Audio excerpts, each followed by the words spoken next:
it seems that individuals with no knowledge of Mr. Bell or the circumstances that led me to support his release many years ago have taken it upon themselves to drum up hate and vengeance.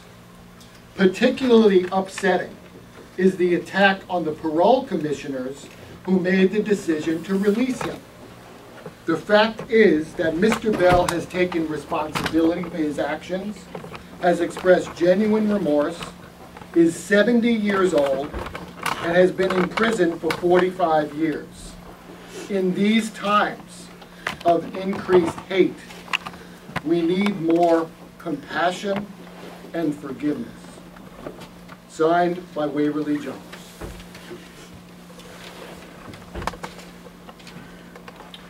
For the parole board to order release, it must determine whether it is probable that the inmate would lead a law-abiding life and whether release would so deprecate the seriousness of the offense so as to undermine respect for the law.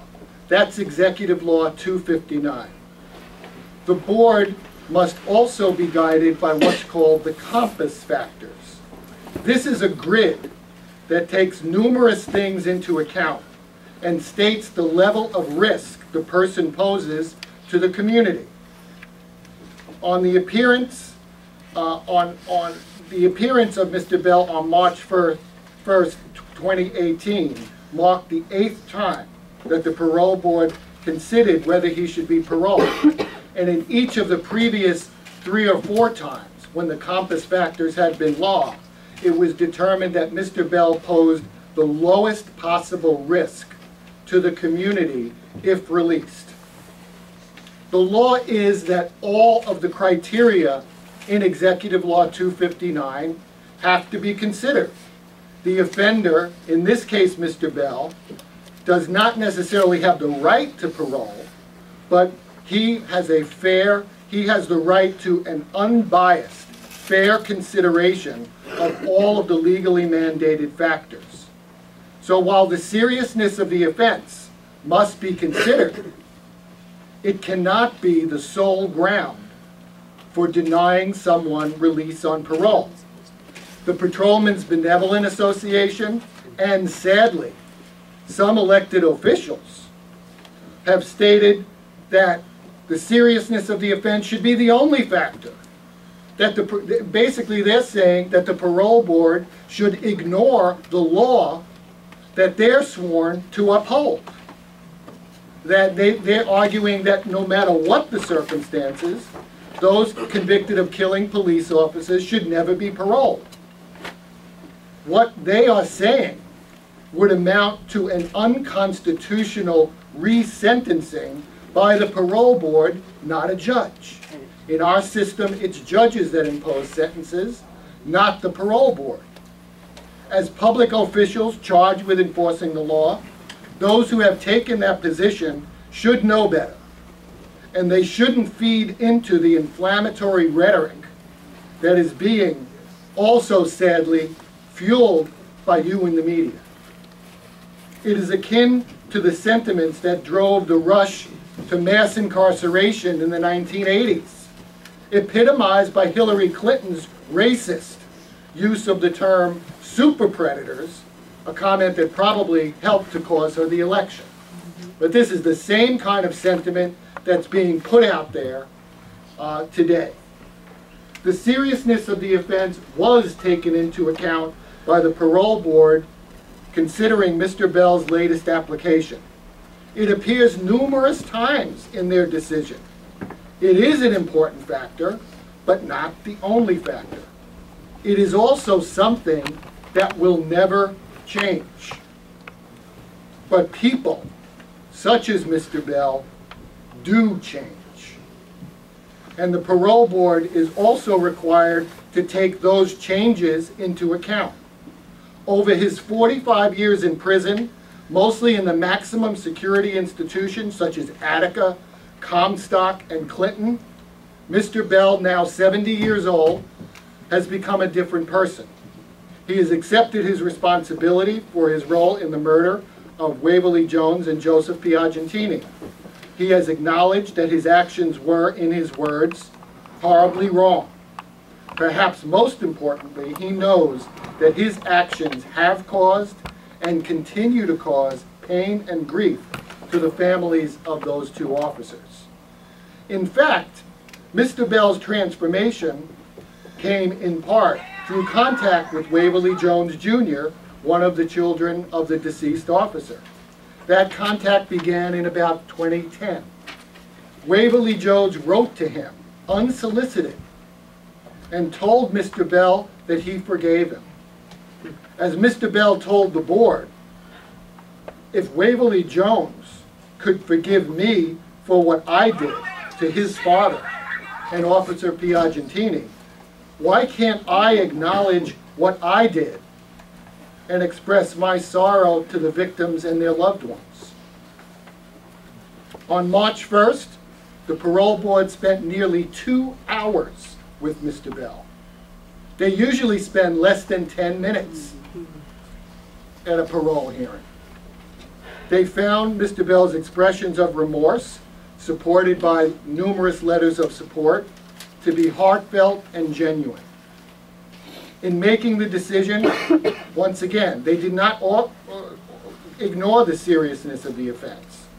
They also reviewed boxes of letters and statements opposing parole. So the statement by some that they ignored all of that information is flat out wrong. It's a lie. But making an evaluation of all those statutory factors, they concluded that every factor other than the seriousness of the offense weighed heavily in favor of release. They concluded that it would not undermine respect for the law to grant parole after 45 years to a 70-year-old man who's been successfully rehabilitated. As they said in their decision, their decision is, quote, premised on the redemptive and restorative values intrinsic to our criminal justice system, end quote. I would add that keeping this 70-year-old man in jail serves no legal purpose. Thank you. Thank you, Bob.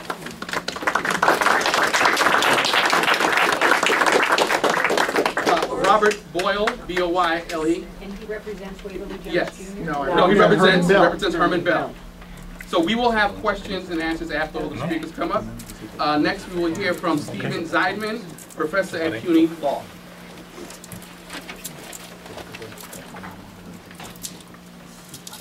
For the past several years, a number of students and I have met and worked with many people, numerous people eligible to be released on parole, and they have many things in common. They were very young when they were convicted. They are not young now. They have served decades behind bars. They present no threat to public safety on any available measure. They have strong support systems waiting for them on the outside. They have acknowledged responsibility and expressed genuine remorse for the harm they caused. They are vastly different people now than they were decades earlier when they were sent to prison. And the last thing they have in common is that they have been denied parole over and over for 10, 20, 30 years and more based solely on the crime they were convicted of many years ago. Lately, though, we're seeing evidence, finally, that the parole board, aided by new laws, regulations, and board members, approved by the state legislature and the governor, is adhering to the requirements, the principles, and the very purposes of parole. Board members are not focusing only on the seriousness of the crime of conviction and looking backward to the exclusion of all other mandated factors, but instead are finally looking at the present and to the future and assessing who the person who stands before them is today. And that is as it must be. That is what the law requires. The parole board has a critical and a difficult job. Board members are given vast discretion to make decisions that impact countless individuals and families, but they must exercise that discretion according to the law, not based on who in the public shouts the loudest. There are alternatives to the punishment paradigm that fosters and defines mass incarceration. Restorative justice has gained recognition as an effective way to hold people accountable for any harm caused, to ensure healing and that victims' voices are heard. Even the United Nations Human Rights Council urges an approach focused on rehabilitation instead of punishment. There's a growing awareness in this city that mass incarceration threatens public health and requires a public health rather than retributive response. But ultimately, mass incarceration is not just about unnecessarily incarcerating masses of people. It is about unnecessarily keeping masses of people in prison for decades. So for too long, sentences like 25 to life in actuality meant you were sentenced to die in prison. Undoing the damage done requires earnest and bold leadership of the very sort we have just recently seen from the parole board.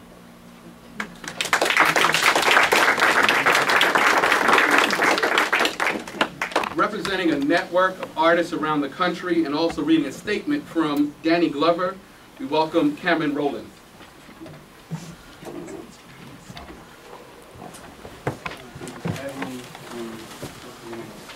Coalition, including Danny Glover, who couldn't be here presenting this statement. As someone who supports human rights all over the world, I strongly support the recent determination by the New York Parole Board to release Herman Bell. This decision is the right outcome in this case based on the criteria used to determine parole. I had the opportunity to both correspond with Herman Bell and then meet him in New York. We talked about our grandchildren, shared our concerns about reaching the next generations, and discussed the best ways to end the violence that plagues the youth in our communities. I was impressed with Herman's calm demeanor, with his compassion, and with his insights about how to communicate and mentor the young men who end up cycling in and out of prison. I believe he is a voice for reason and hope. The parole board made its decision in favor of Mr. Bell's release because of his very low risk of recidivism and the support of a broad network of individuals and community organizations, including myself. Mr. Bell has taken responsibility for his actions and demonstrated remorse. I applaud the parole board for implementing the new regulations in Mr. Bell's case and for having the courage to move towards the kind of transformational criminal justice reform that is needed. Aside from Danny Glover, the network of New York-based and New York-affiliated artists, scholars, and cultural workers have co-signed a letter of support in favor of the parole board's decision to release Herman Bell. The letter has only been up for a few days and has already garnered over 700 signatories, including prominent artists such as Andrea Frazier and Glenn Ligon, scholars such as Judith Butler, writer Russell Banks, and musicians including Babito Garcia. I'm here representing the artists who organized this initiative and will be on hand to discuss our statement of support. Thank you.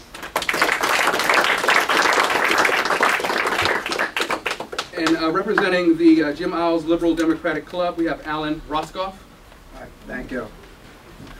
Hi, I'm also co-chair of Candles for Clemency, which is an organization that formed several years ago, about 9 years ago, to see to it that people who are behind bars had hope, and hope that for redemption, and hope that they could achieve a second chance, and hope for all those who are behind bars when they see that someone can be released by a parole board, and that hope must be increased.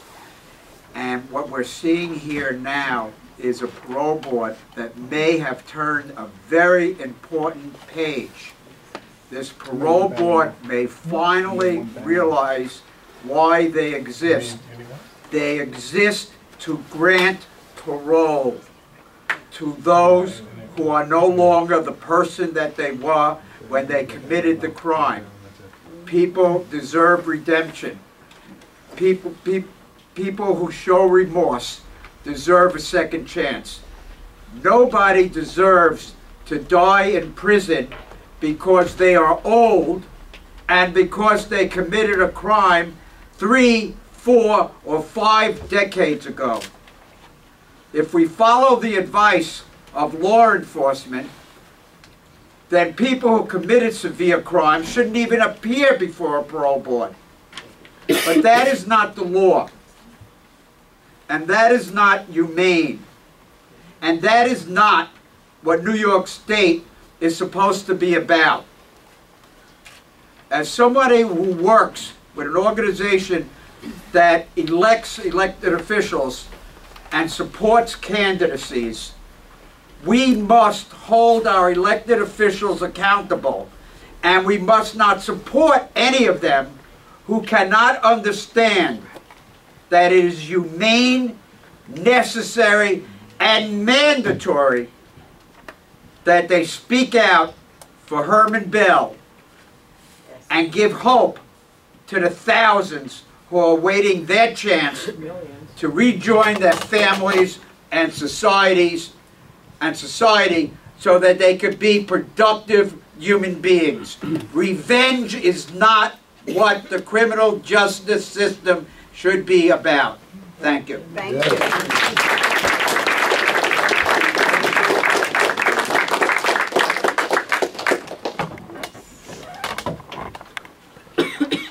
State Senator Kevin Parker could not be here, but I want to read a brief statement from him before I invite up State Assemblyman Charles Barron. From Senator Kevin Parker: Herman Bell has served his time and has been granted parole. I find it unconscionable at some point to question the parole board's integrity in this decision when so many other unfair and unjust decisions have been rendered without this level of interrogation. Asking that we re-incarcerate Mr. Bell, an older adult who poses no threat to society, amazes me. It's time to rethink our criminal justice system and how we can better use taxpayer dollars on rehabilitation and support services rather than incarceration. I stand with advocates in my belief that Mr. Bell should be a free man, and I call on the New York State Parole Board to stand by their decision. New York State Senator Kevin Parker, 21st District. Welcome from East New York, State Assemblyman Charles Barron. Thank you. Thank you very much. I come in support of Herman Bell's release, and I speak also on behalf of Councilwoman Inez Barron, a person whom I know very well. And we both have always been in support of Herman Bell. I think the character of Herman Bell, the process has been spoken on already. I'd like to gear my remarks toward Mayor de Blasio and Governor Cuomo. Shut up. Shut up and let justice prevail. Shut up and stop trying to harass and intimidate the parole board. They should be under investigation for obstruction. Obstruction of governmental processes, because what they're doing has a dangerous precedent. Others have to be paroled too. If they're harassing a parole board like this parole board is under a lot of pressure right now as we speak. Their families are under pressure, and it's being led by the governor, by the mayor. I'm not even going to mention the Police Brutality Association because they don't worthy of that. But the governor and the mayor should be ashamed of themselves. Just because you didn't get your way this time, just because you didn't get your way this time, you are now harassing members who were so clearly outlined by the lawyers who did the right thing, met the criteria, and now you're trying to intimidate them so that when future parole board hearings come up, then what parole board is going to stand up to that kind of harassment and pressure from the two most powerful people in this state? Shame on you. Shut up and let justice prevail.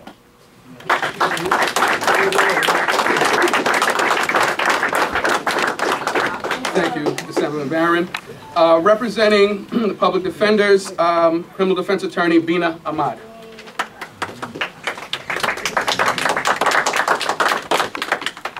Good afternoon.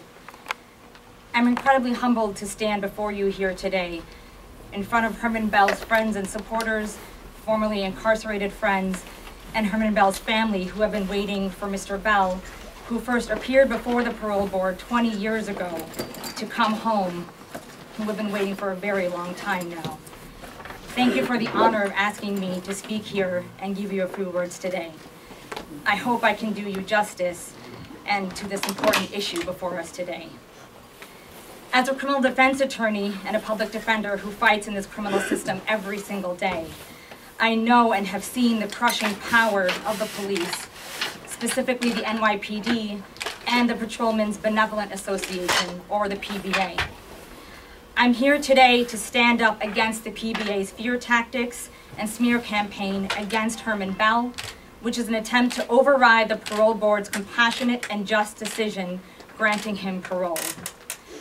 But police unions and special interest groups should not have this power, this ability to dictate what the rule of law is, the power to interfere in the decisions of the parole board, the power to use smear tactics and fear to pressure and terrify people and the parole board into reversing its decisions and keep Herman Bell behind bars. It should shock our conscience that the PBA is calling for Herman Bell to die in prison and declaring that he should have been executed, or that the PBA issued a safety alert to 40,000 armed NYPD officers, falsely claiming Herman Bell posed a, quote, clear and present danger, and a veiled call for vigilante police justice against Mr. Bell. PBA President Pat Lynch went as far to publicly threaten Mr. Bell in a March 15th press conference, calling for the firing of the parole board and stating to Mr. Bell, quote, "We're gonna get you. We don't care why you're behind bars, we just care why you're behind bars, or that we just care that you are behind bars." In this same press conference, Pat Lynch referred to Mr. Bell as an animal, vermin, and evil. If we intend to hold on to any semblance of a democracy or rule of law, we cannot allow this outright racism, dehumanizing and disrespectful language, fear-mongering, and threats towards Mr. Bell to continue. We cannot allow the PBA, with their 40,000 officers, to dictate what the rule of law is, or to create special rules for police officers or police officer victims, or outright bullying to force the parole board to reverse a just decision releasing an elderly man. Forcing a 70-year-old man who has served his time in an exemplary fashion to stay in prison after already serving 45 years is not what a civilized society does with human beings, and human beings like Herman Bell. We are waiting to welcome you home, Herman, with open arms and under an open sky. Thank you.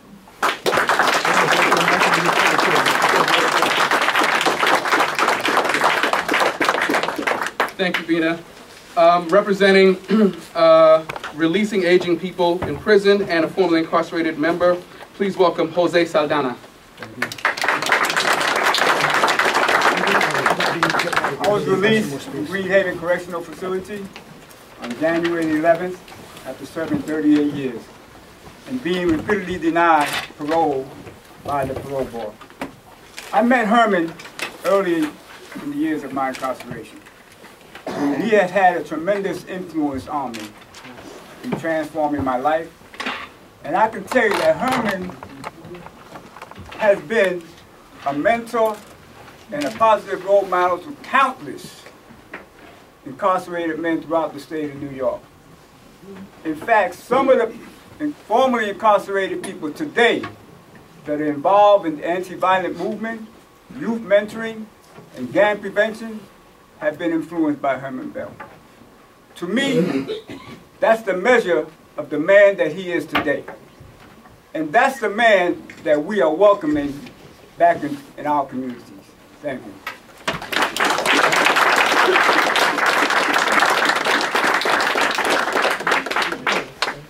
We will have question and answers shortly. We have 3 more speakers, so please hold on and we will entertain questions then. Lorraine McElvey from the Director of the Parole Revocation Defense Unit at the Legal Aid Society will speak to us now.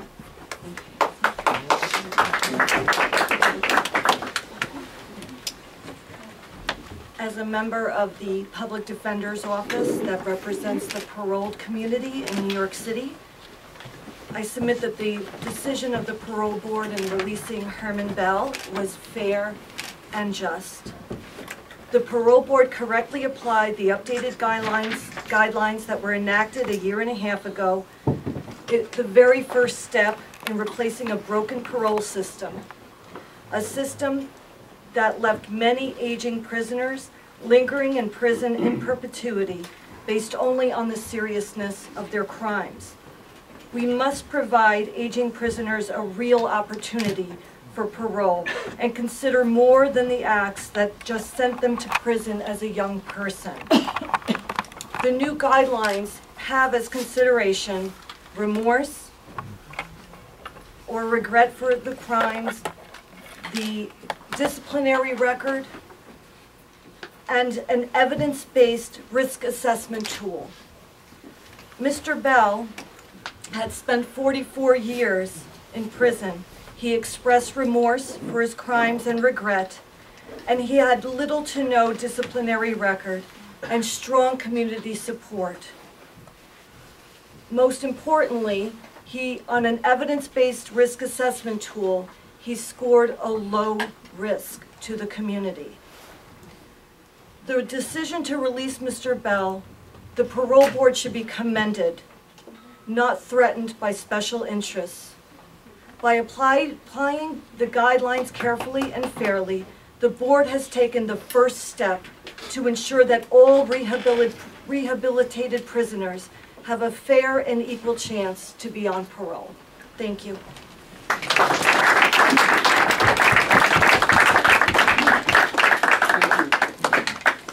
And from B'nai Jeshurun, we welcome Rabbi Felicia Soul.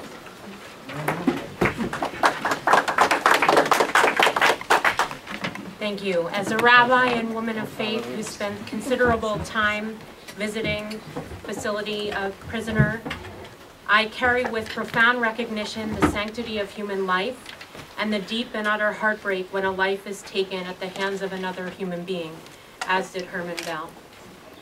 As a rabbi and woman of faith, I also carry the teaching of the Jewish tradition that when God was creating the world, God was having little success in making the world stand. Time and time again, the world collapsed until, says our tradition, a rabbinic teaching of the 9th century, God created repentance. My faith teaches that the world cannot function without the possibility of tshuva, of repentance. The belief that we can change, transform, and that we are not forever stuck in one moment in time. Herman Bell is not only his crime. He is a man who, with deep remorse for his crime, chose to commit to affirm to the sanctity of not only his life, but the people around him and his possibility to change. And he has. The Jewish tradition is structured to mark time with this central narrative of the possibility to change and transform and to become the person whom God put us on the earth to be. Tshuva in Hebrew, which is often translated as repentance, literally means to return to one's essence. So Jewish time calls us to this idea. We recite a prayer 3 times a day, asking for forgiveness and the desire to change. Each week on the Sabbath, we contemplate who we are meant to be and to exit from the world as it is to the world as it could be. Monthly, we mark the possibility of a new month, mirroring the moon's renewal with our own. And yearly, we mark this with the accounting of the soul that takes place on Rosh Hashanah and Yom Kippur. In 1 week, Jews around the world will sit at Seder tables with family and friends, telling the story of our enslavement in Egypt and being set free, our liberation narrative, our redemption. It is a narrative that not only heightens our commitment to bringing about justice in the world, but our gratitude for the precious gift of freedom. Herman Bell committed an injustice. He knows that, and we do it too. Justice has been served through his 45 years in prison. He has changed. The parole board has fulfilled its legal duties and has honored who he is today, not only who he was, and the work and rehabilitation that he has done. It is time now for him to go free, because if we squander the possibility of redemption for him, we squander the possibility of redemption for all of us.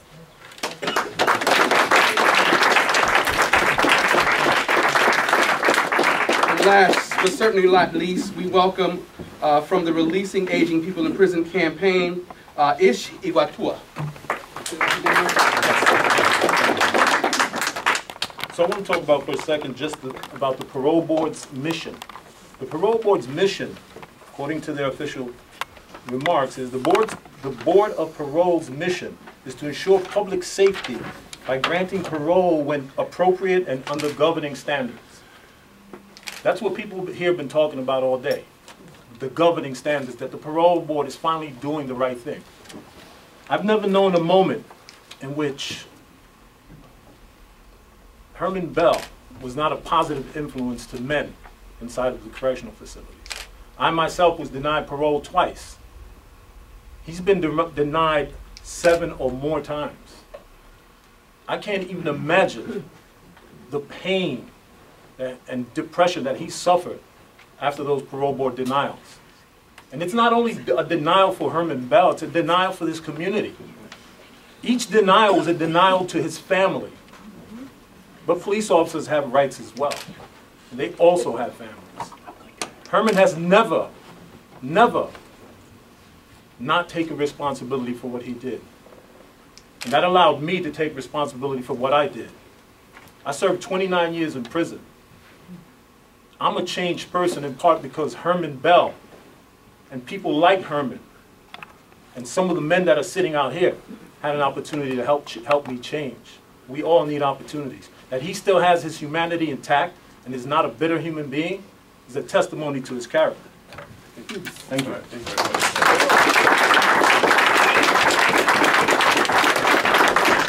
We now have a few minutes for questions and answers. Please identify yourself and the media outlet you're representing for your questions.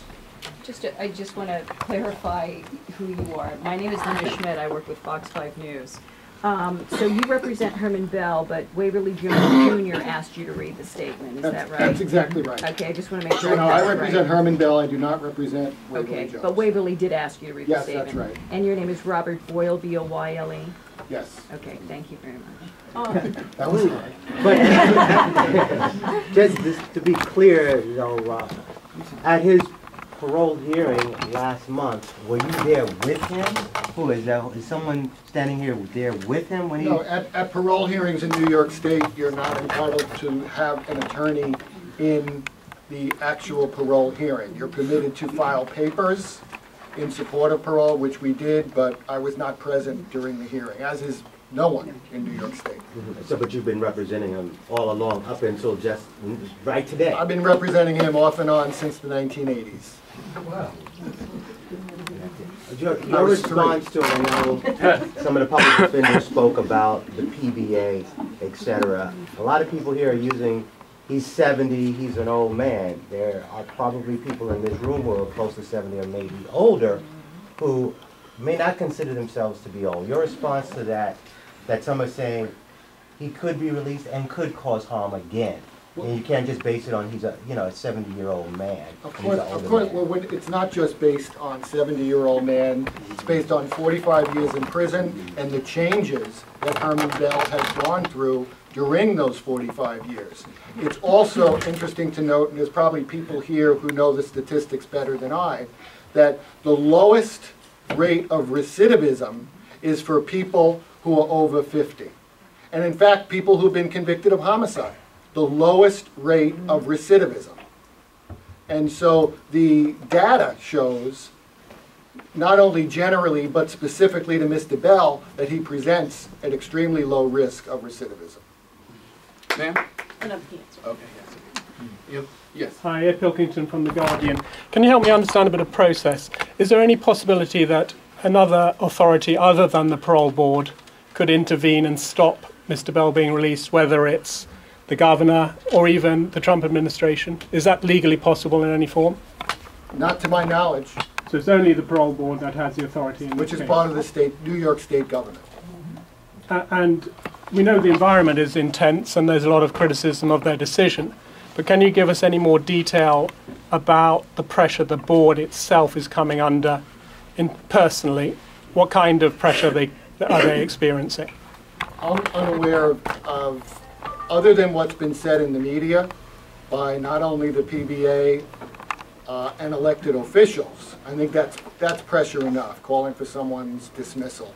Right. Can the parole board actually reverse its decision now? I mean, because I know the officer's brother testified, gave his impact statement today. Could they reverse their decision now? There's procedures in the law which we feel would not justify any rescission, and we'll deal with whatever happens as we go forward. But legally, can they? I'm sorry. Go ahead. Nathan Riley from Kansas City News.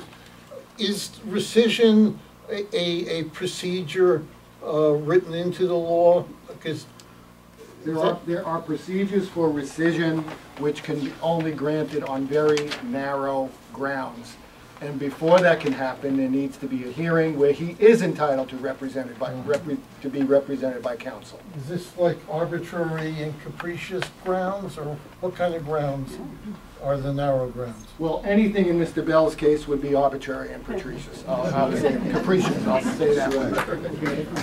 I have a follow-up question because I did this story last week when the other family in the PBA came out. We contacted the Department of Corrections, and they sent us a statement saying that only the courts can overturn a decision once it has been handed down, that it would have to be the courts that would handle this. It's not like the parole board's just going to go back and change its mind. Correct? Ultimately, when they make a final decision, absent anything in their procedures, I don't even think a court has much of an authority here, if any. In fact, when someone is denied parole and goes to court, for a court to reverse a denial of parole, they have to find that the parole board acted irrationally. Right. So this is not going to be overturned. This is not going to be reversed. I don't think so. I'm not a fortune teller, but not only will it not be reversed, it definitely should not be reversed. You press? Yeah. Okay. Yes. Do I just not look like it? Hi, Natasha Leonard, The Intercept. Hi. So I suppose the large concern, the reason we're gathered here today, is that the pressure being put on the parole board in response to this righteous decision is about future precedent being set. For example, the upcoming parole of Anthony Bottom, Herman Bell's then co-defendant. Is it largely about this pressure from the PBA, the mayor, and the governor creating a dangerous precedent for future decisions? Yes. You know, I think it's about all of it, but perhaps someone else wants to address that as well, because this is, if they can get away with reversing, well, on whatever grounds or procedures they come up with, of which I'm not aware of, it would affect other people, and maybe someone wants to I address definitely think, that's why I think the mayor and the governor should be under investigation. The Attorney General should investigate their attempt to obstruct justice. Justice has been served.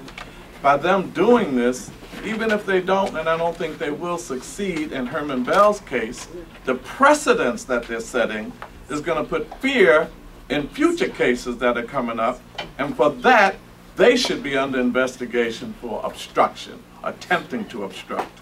That's right. The Daily News, and in addition to that, in regards to it, did you think that has like any precedence for the 2005 law that mandates that all people who have killed cops are now and will never have parole? Do you think like that was a precedent to maybe? I didn't understand. Do you think that in regards to that question, what's the precedent to the 2005 law that says that any people who have killed police officers have no option for parole? That they Right, but what about that? Do you think that wasn't a precedent? Like, maybe it can get overturned? Do you think anything can happen with that? What can get overturned? That doesn't apply a law. No, it applies to people who have been convicted from 2005 onward. It doesn't apply to anybody earlier. Okay. Okay. Thank you all for coming. Thank you.